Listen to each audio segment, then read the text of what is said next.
ओम नमः शिवाय। बाबा धवलेश्वराय नमः। दीपम यदि परम ब्रह्म दीपम यदि जनार्दनः दीपाहरत में पापो प्रातो दीप पूजा दीप नमस्तुते। बाबा धवलेश्वर महाप्रभु संसार सुखी रखंतु। आज शुभ मंगलवार समस्त श्रद्धालु भक्त मानकर मंगल करंतु। समस्त श्रद्धालु भक्त मानक आशीर्वाद करंतु। कर्म क्षेत्र उन्नति करंतु। ग्रहरिष्टमान खंडन करंतु। जगतर मंगल करंतु। विश्वर कल्याण करंतु। आपणकर नाम विख्यात करंतु। सेवकर डाक श्रवण करंतु। महाप्रभु धवलेश्वराय नमो नमः। संसार सुखी रखंतु। आनंदे गवार हरि बोलो।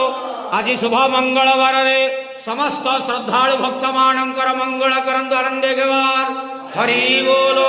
हर हर महादेव शिव शंभो कैलासपति उमापति बाबा धवलेश्वराय नमो नमः। बाबा